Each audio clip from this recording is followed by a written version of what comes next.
السلام عليكم، اهلا بيكم اعزائي متابعين قناه ايمن الشويط.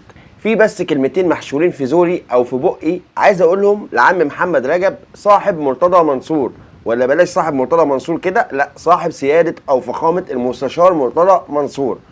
الحاج محمد رجب امبارح كان طالع مع الاستاذ كريم ابو حسين حبيب سياده المستشار الكيوت على رايهم، بيقول زمالك مرتضى منصور بتاع الفن والهندسه رجع تاني. طيب يا عم الحاج محمد رجب، مرتضى منصور اساسا رئيس للزمالك من 2014. بالنسبه بقى للسنين اللي انت ما خدتش فيها دوري دي كلها، كان زمالك مرتضى منصور ولا كان زمالك حد تاني؟ ده بالعكس، حسين لبيب لما مسك النادي سنه قدر ان هو ياخد الدوري ويحل نص مشاكل نادي الزمالك. طيب بالنسبه للزمالك اللي طلع ما خدش الدوري، ما خدش كاس مصر، ما خدش كاس السوبر، طلع من دوري المجموعات من دوري ابطال افريقيا، ده كان زمالك مرتضى منصور ولا كان زمالك حد تاني؟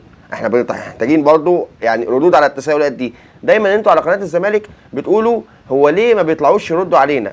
احنا بنسال اسئله والطرف الثاني اللي بتلقحوا عليه اللي هو الاهلي يعني ما بيطلعش يجاوب عليكم.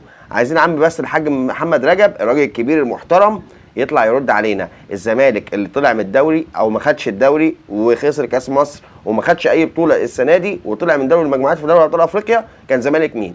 دي اول نقطه. تاني نقطه، الاستاذ محمد رجب او عم الحاج او عم الشيخ محمد رجب زي ما بيقول عليه كريم ابو حسين، بيتكلم على احمد موسى امبارح، على الاعلامي احمد موسى، تمام؟ وقعد يقول احمد موسى انت من امتى كانت لك في الكوره ومن امتى بتشجع كوره؟ واحنا الصراحه يا حاج محمد محتاجين نسالك نفس السؤال، انت من امتى بتشجع كوره ولا عمرنا اصلا شفناك بتتكلم او بتكتب على الكوره؟ اساسا انت كنت ماسك صفحه الحوادث في الجمهوريه مش عارف ولا في الاخبار، ما علينا. المهم هو بيتكلم عن احمد موسى، تمام؟ راح كريم ابو حسين رد عليه وقال له ده نازل بالباراشوت.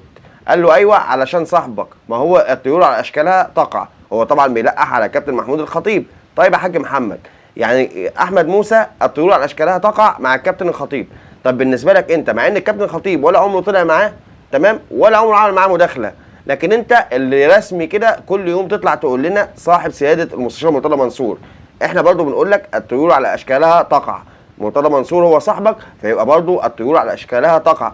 وحدث ولا حرج بقى عن مرتضى منصور وبلاويه وتجاوزاته ولسانه وحياته وكل حاجه، مش محتاج ان انا احكي عن اخلاق سياده المستشار مرتضى منصور صديقك. فقبل ما تتكلم يا حاج محمد بعد كده اعرف ان في عيال تافهه اللي انت بتقول عليهم اللي هو احنا يعني بنطلع على السوشيال ميديا وبنتابع حلقاتكم علشان ناخد منها الضحك الخام اللي بتطلعوا تقدموه لنا كل يوم على قناه الزمالك للكوميديا والضحك. في نهايه الفيديو ما تنساش تعمل لايك واشتراك في القناه. السلام عليكم.